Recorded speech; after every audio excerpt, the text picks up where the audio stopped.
শীত কিন্তু এবারে জমিয়ে পড়েছে। তো একদিন হঠাৎ করেই সুমনের ফোন এলো অর্ঘ্যর কাছে যে অর্ঘ্যদা চলো পুরুলিয়া বেড়াতে যাব। এবার সমস্যা হচ্ছে পুরুলিয়া তো আমাদের ঘোরা, যদিও একটা দুটো জায়গা আমাদের ঘোরা নেই।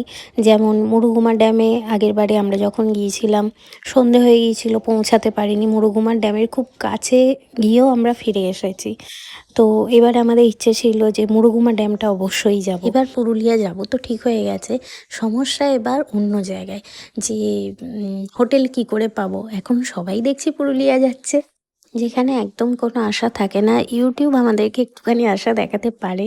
তো আমি স্টার্ট করলাম ইউটিউবের ব্লগগুলো দেখার, যেখান থেকে আমি একটা রিসর্টের খোঁজ পাই, যার নাম হচ্ছে রাজ হিল রিসর্ট, যেটা হচ্ছে পুরুলিয়া অযোধ্যা হিলটপে আছে, একদম বাজেট ফ্রেন্ডলি।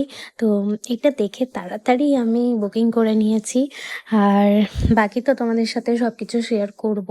তো আমরা দেখো রাস্তায় যেতে যেতে অনেক মজা করছিলাম, আর রাস্তাটা এত সুন্দর, সামনেই দেখতে পাচ্ছ পাহাড়, সব মিলিয়ে কিন্তু দারুণ লাগছিল। ফাইনালি আমরা পৌঁছে যাই আমাদের রাজ হিল রিসর্টে, যেটা একদমই নতুন হয়েছে। প্রত্যেকটা জায়গারই একটা ভালো দিক থাকে, একটা খারাপ দিক থাকে। অবশ্যই রিসর্টের ভালো দিকটা যেমন আমি তোমাদের কাছে তুলে ধরবো, খারাপ কি লেগেছে সেটাও অবশ্যই তোমাদেরকে জানিয়ে দেবো। তোমরা ভিডিওগুলো দেখতে থাকো, আশা করছি ভালো লাগবে। আর সেদিনকে আমাদের লাঞ্চ করতে অনেক দেরি হয়ে গেছে। আমরা যখন পুরুলিয়াতে ছিলাম তখন আমরা একটা ভালো হোটেল দেখতে পেয়েছিলাম, পুরুলিয়ার কাছাকাছি কোনো একটা জায়গায় হবে।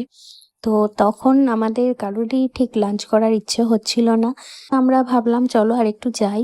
আর একটু যাবার পরে আমরা সেরকম কোনো ভালো হোটেলই দেখতে পেলাম না। তখন আমরা আমাদের রিসর্টে ফোন করি যে আমরা এইখানেই এসে লাঞ্চ করব। ভেজ থালি, ভেজ থালি পুরো, ডিম ভাজা আছে অবশ্য, ডিমের অমলেট আসছে। ভালোই, চলো খেলি আগে খাওয়া। হ্যাঁ, ডাল, পোস্ত, এখানে পাঁপড় ভাজা দিয়েছে, আলু ভাজা, একটা তরকারি আছে, পেঁয়াজ আছে, সোয়াবিনের তরকারি আছে, সোয়াবিনের তরকারি, এখানে ডিম ভাজা চলে এসছে।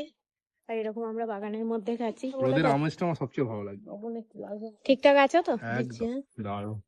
সুমন দারুণ। লবণ লাগবে না, লবণ লাগবে ও, লবণ খাবে? হ্যাঁ, ও খাবে না। অ্যারেস্ট হয়ে যাবো আমি তাহলে।